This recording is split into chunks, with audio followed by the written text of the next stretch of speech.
1월 19일 금요일 아침 말씀 신명기 8장 11절에서 20절 말씀입니다. 내 하나님 여호와를 기억하라. 한번 따라하겠습니다. 내 하나님 여호와를 기억하라. 표면적으로 보면 이렇게 보이죠. 이스라엘 백성들아, 내가 너희에게 모든 걸 다 주었고 은혜를 베풀었고 축복을 베풀었으니까 가나안 땅 들어가서 나 잊지 마라. 나 잊으면 죽일 거야. 이 정도로 이상한 신이면 따라갈 필요가 없겠죠. 그러니까 오늘 본문은 이렇게 표면적으로 보면 안 되는 거죠. 그죠? 하나님은 그런 분이 아니니까. 나는 갑자기 야, 나 너 어떻게 축복했고 어떻게 베풀었는데 네가 배은망덕하게 내 은혜를 잊어버리니? 나 다 거둬갈 거고 다 죽일 거야. 그러니까 우리 이런 거 삶에서 볼 때 이런 모습의 리더 보면 추하다고요. 너 다 내놓고 가. 내가 너한테 어떻게 그랬는데. 이런 거하고 똑같잖아요. 그런 모습으로 한 건 아니고, 하나님께서는 왜 갑자기 이스라엘 백성들한테 은혜를 기억하라, 내가 너에게 베푼 축복을 기억하라 라고 얘기했냐면 이스라엘 백성들의 정체성을 얘기하고 있는 거예요. 그러니까 이런 얘기들을 우리가 좋게 할 때를 보면 정체성에 대한 얘기들을 붙을 때가 있어요. 그러니까 예를 들어서 네가 이렇게 엄마 아빠가 공부할 수 있도록 학비도 다 대주고 네가 그렇게 사고 쳤을 때도 다 수습해 줬는데 왜 그러냐는 건 자녀의 모습으로 돌아오라는 거잖아요. 그러니까 네가 그렇게 살면 안 된다. 내 나하고 살아야 될 존재고 나와 함께할 존재지 그렇게 딴 길로 가면 큰일 난다. 이렇게 정체성에 대한 부분들을 얘기할 때 이렇게 표현을 많이 해요. 신명기는 신인 동영론적 표현이 되게 많아요. 그게 무슨 얘기냐면 하나님이 인간에게, 사람에게 자신의 계획과 자신의 섭리와 자신의 뜻을 설명할 때 인간이 알아들을 수 있는 언어로 할 수밖에 없는 한계점을 신인 동영, 하나님이 인간의 모습과 생각과 언어의 모습으로 동일하게 하신다라고 얘기를 해요. 이게 굉장히 쉽지 않은 거예요. 제가 쉽게 설명해 드릴게요. 우리가 갓난아이한테, 하나님과 우리 사이는 갓난아기와 어른의 사이보다 더 큽니다. 칼빈의 표현대로 하나님과 우리 사이는 온 우주의 창조주와 바퀴벌레 사이 정도의 간극일 거예요. 그런데 갓난아기에게 내가 너를 얼마나 사랑하는지를 설명하려면 굉장히 언어가 되게 몸짓과 유희로 낮아져야 된다고요. 그렇잖아요. 근데 이제 그 아이가 자라면 하나님의 사랑에 대해서 설명을 할 수가 있는 거죠. 그러니까 신명기는 그게 막 넘쳐나요. 그래서 신명기를 표면적으로 우리가 묵상하면 굉장히 압박적입니다. 그럼 그렇게 묵상하면 안 되나요? 안 되죠. 왜냐하면 그리스도의 은혜하고 충돌하잖아요. 그렇기 때문에 신명기는 하나님이 왜 이런 마음들을 얘기하셨을까를 잘 떠올리셔야 돼요. 그러니까 오늘 하나님 뭐라고 얘기하냐면 내가 너에게 은금을 베풀었고 내 소와 양이 번성하게 했고 너를 먹이고 아름다운 집을 짓고 다 거주하게 했다. 뭐라는 거예요? 너와 나는 그런 하나님의 백성이다. 너희는 하나님의 통치를 받을. 그런데 너희가 17절 읽어보겠습니다. 시작. 17절. 그러나 내가 마음에 이르기를 내 능력과 내 손의 힘으로 내가 이 재물을 얻었다 말할 것이라. 그러니까 뭐예요? 결국은 이 모든 게 다 내가 한 거다. 정체성이 이제 흔들리고 가나안 땅에 들어가면 깨지는 거죠. 이스라엘 백성들을 구원하시고 바로의 손에서 해방시키신 하나님의 목적은 하나님의 백성의 정체성, 하나님 자녀의 정체성. 그런데 그게 아니라 실제로는 내 마음대로 살겠다는 원래 내 모습의 정체성으로 돌아가면 큰일 난다는 거예요. 사랑하는 성도님들, 우리가 신앙생활 하면서도 정체성을 고민하지 않으면 신앙생활이 사실은 신자의 모습이라고 볼 수는 없어요. 사실은 정체성이 돈 버는 기계인 거죠. 그러니까 하나님은 도와만 주면 돼요. 그러니까 우리는 가정에 그냥 엄마인 거예요. 부인인 거고. 그러니까 우리 가정하고 일터만 잘 되면 되는 거예요.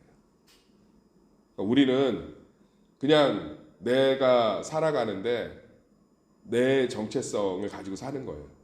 그런데 하나님의 자녀고 하나님의 사명자고 하나님의 백성으로서의 정체성을 붙들면 우리 삶이 생각보다 새로운 경험과 새로운 하나님의 은혜들을 맞이할 수 있어요. 이거를 잘 쉽게 한번 설명을 해드릴게요. 제가 본 영화 중에서 그런 영화가 있어요. 엄마가 암으로 갑자기 돌아가세요. 암으로 긴급하게 급성으로 돌아가시는데 그 딸이 그 엄마와의 영화 얘기를 길게 할 수는 없고 새벽이니까 그 엄마와의 유대 관계가 남달라요. 그런데 그 엄마가 갑자기 죽고 나니까 이 딸이 정체성이 무너진 거예요. 엄마의 딸로 살아간 거죠. 엄마는 누군가 자녀의 엄마로 살아간 거. 그러니까 엄마가 갑자기 사라졌으니까, 병에 걸려 죽었으니까 이 딸은 정체성이 무너진 거예요. 그래서 그때부터 막 살아요. 마약하고 막 아무 사람하고나 만나고 막 함부로 살고 막 거칠어지고 나중에 너무 이제 중독 같은 게 심해져서 실화예요. 실화. 그걸 이제 영화한 건데 막 중독 같은 게 너무 심해져서 상담받는데 상담하는 사람한테 막 폭언하고 완전히 망가지는 거예요. 그래서 상담사가 마지막에 그렇게 얘기를 해요. 그렇게 스스로를 망가뜨리면 행복합니까? 왜냐하면 자기 정체성이 뭐예요? 엄마였는데 엄마가 없어졌단 말이에요. 그러면서 미국 대륙 전체를 이제 그 국토 대장정을 해요. 우리나라보다 얼마나 몇십 배가 큰 땅이니까 그 땅을 계속 걸으면서 뭐를 회복하냐면 정체성을 회복해요. 엄마의 딸이기도 하지만 나이기도 하구나. 내가 누군가에게 굉장히 사랑받고 있는 여자이기도 하고 그 여자를 그렇게 막 망가지고 해도 끝까지 사랑하는 남자친구가 옆에 있어요. 내가 사랑받는 존재이기도 하구나. 내가 이런 존재구나. 이거를 그 몇 달에 걸치는 미국의 국토 대장정을 하면서 하나하나 깨달아가는 다큐멘터리 형식의 영화인데 거기에 보면 이제 마지막에 그렇게 나옵니다. 이제는 누군가의 아내가 되어 두 아이의 엄마가 되었고 쭉 나와요. 자기가 그런 마약과 어떤 어려움으로부터 극복해가는 거. 거기에 굵직하게 흐르는 게 뭐냐면 내가 누구인지를 깨달아가는 거잖아요. 성장을 다루는 드라마나 성장에 관련된 영화들이 다 정체성 문제예요. 완득이도 그렇고 계속 정체성을 고민하고 정체성이 뭔지 모르다가 내가 누구인지를 딱 깨닫고 그것을 붙잡으면서 삶은 굉장히 빠른 속도로 성숙하고 성장하게 됩니다. 오늘 말씀이 그거예요. 표면적으로 저도 이렇게 설교하면 편해요. 하나님 은혜 잊지 마라. 은혜 잊으면 죽인단다. 배은망덕한 것들아. 그런데 그건 그리스도의 십자가하고 충돌해요. 이거는 하나님에 대한 무슨 얘기냐면 너희가 누구인지를 기억하라는 거예요. 너희가 누구인지를. 우리 그렇게 되면 보세요. 우리 가정에 어려움이 있어도 하나님이 우리 가정의 호주 되시는 정체성, 내가 가정을 이끄는 호주고 남편이 아니라 우리 가정은 하나님이 인도하신 거고 나는 그것을 따라가는 하나님의 아내이고 하나님의 자녀라는 정체성을 붙들면 그때부터 문제는 다르게 보이기 시작한다는 거죠. 내가 시험 성적이 안 좋아서 좋은 대학에 들어갈 수 없어도 내가 하나님의 자녀고 나를 통해 하나님의 영광이 드러날 수 있다면 재수를 하게 되든 아니면 다른 진로를 찾게 되든 그 안에서 하나님의 놀라운 평안과 은혜를 누릴 수 있다는 거죠. 저도 목회자가 목사로서의 정체성을 가지면 자꾸 권위적이고 판단하게 되고 무언가 움켜쥐게 하려고 하고 자기를 증명하고자 하는 자리가 자꾸 설 수밖에 없어요.